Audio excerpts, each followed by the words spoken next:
ఇక్కడికి వెళ్దాం విజయవాడ గురించి. కేపీరావు గారు ఏంటి, సుజనా చౌదరి గారు బీజేపీ నుంచా, లోకేష్తో అన్నీ బాగుంటే టీడీపీ నుంచి పోటీ చేసే అవకాశం ఉందా? ఒకవేళ లేదు, బాగలేకపోతే త్రిముఖ పోటీ అనివార్యం అక్కడ.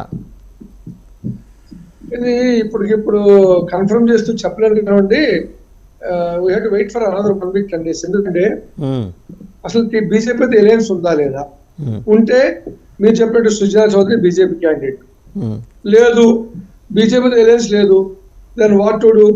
ఇప్పుడు Sujana Chowdary may come and join with Telugu Desam to contest or not, we have to wait. మీరు చెప్పినట్టు ఇప్పుడు గతంలో వారికిను మా జనరల్ సెక్రటరీ గారికి కొన్ని అభిప్రాయ భేదాలు అనేది ఒక రోమర్స్ ఉన్నాయి. మరి ఆ రోమర్స్ అన్ని కూడా సెటిల్ అయిపోయి ఇప్పుడు పెద్ద శత్రువులే కాంప్రమైజ్ అయిపోయి సర్దుకుంటున్నారు గెలుపులో రాజకీయాల కోసం.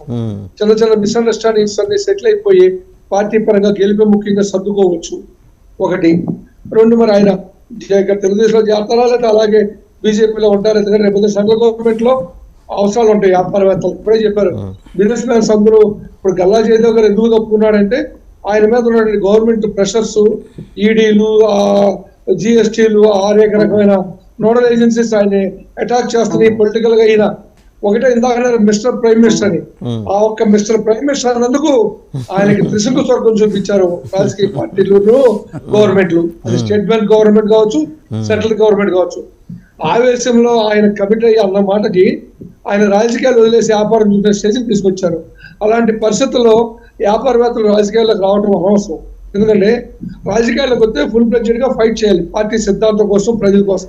అలా ఫైట్ చేయలేనప్పుడు రాజకీయ నాయకుల్లోకి వ్యాపారవేత్తలు రాకూడదు. వాళ్ళ వ్యాపారాలు వేల కోట్లు పెట్టుబడి పెట్టి ఈ ప్రజలకు సేవ చేయడానికి ఎవరు అంత విశాల హృదయంతో త్యాగం చేసేట్టు త్యాగదనులు వాళ్ళు ఎవరు లేరు. వాళ్ళు ఎంపీగా వచ్చి 100 కోట్లు ఖర్చు పెడితే ఇంకొక 2000 కోట్లు సంపాదించుకుంటే కానీ మళ్ళీ నెక్స్ట్ ఇంకొక 100 కోట్లు ఖర్చు పెడితే ఎవరు రారు. ఎవరైనా డబ్బు ఖర్చు పెడతా వస్తారంటే కొట్టలేదే జరిగిపోతుంది. ఎన్నిసార్లు ఖర్చు పెడతారు? సో 5 సంవత్సరాలకు 100 కోట్లు చొప్పున ఎన్నిసార్లు పోటీ చేయగలరు? డబ్బుతో రాజకీయం చేయడం కాదండి. ఇక్కడ ప్రజలకు కావాల్సింది కష్టం వచ్చినా నష్టం వచ్చినా. తెలుగుదేశం 2019 ఓడిపోతే నిన్న మొన్నటి వరకు తెలుగుదేశం రాబోచుకుని రోడ్డు మీద తిరిగే నాయకుడు లేడు, కార్యకర్త లేడు. అట్లాంటి వాళ్ళకి మనోధైర్యం వచ్చి నేనున్నానని చెప్పి కోడెల శివప్రసాద్ గతంలో నేనున్నానని చెప్పి కనిపించుకుని ముందు నుంచి ఉన్నటువంటి నాయకుడు గుంటూరు జిల్లాలో ఎవరున్నారు, కృష్ణా జిల్లాలో ఎవరున్నారు మొన్నటి దాకా. ఇప్పుడు అందరూ మాట్లాడుతున్నారు తెలుగుదేశం పార్టీ గురించి, సీట్ల గురించి. కొడుతున్నా, తిడుతున్నా, కేసులు పెడుతున్నా, చంపుతున్నా, ఒక్క నాయకుడు వచ్చి బయటకు వచ్చి మాట్లాడలేదు. ఇవాళ మాట్లాడతారు.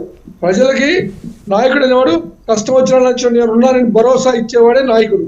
అలాంటి నాయకుడు ఎవరి నుంచో చెప్తారు. సరే వాళ్ళ ఎందుకు మాట్లాడతాయండి? కృష్ణా జిల్లాలో దేవినేని ఉమామహేశ్వరరావు గారు జనం మధ్యకు వచ్చి మాట్లాడుతున్నాడు, మీరు ఆయన మర్చిపోతున్నారు.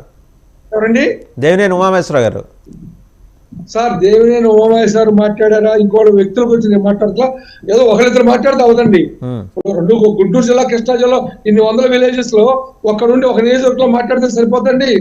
అది ఓవరాల్ గా అందరూ మాట్లాడితే పార్టీ బతుకుద్ది. కానీ క్యాడర్ బతికించుకుని తెలుగుదేశం పార్టీ నాయకులు ఎవరు బతికించుకోవాలా? ఇందాక వారు చెప్తారు డబ్బులు కావాలని. ఎన్టీ రామారావు టైంలో రూపాయి లేకుండా నుంచున్న వాళ్ళు కూడా ఎమ్మెల్యేలు, మంత్రులు అయ్యారు. డబ్బే ప్రధానం కాదండి.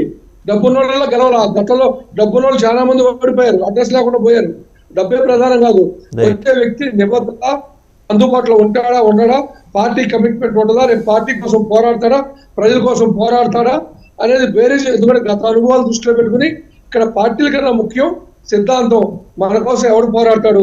ఇలా చెప్తారు అమరావతి క్యాపిటల్ అని. అమరావతి క్యాపిటల్ గురించి ఎవరు పోరాడతాడు? దాని మీద ఎవరు కమిట్మెంట్ ఇస్తాడు? ఇప్పుడు వైఎస్ఆర్ పార్టీ వాళ్ళు అమరావతి గురించి కమిట్మెంట్ ఇవ్వలేరు, తెలుగుదేశం పార్టీ వాళ్ళు ఇస్తారు, అలాగే బీజేపీ వాళ్ళు ఇస్తారు.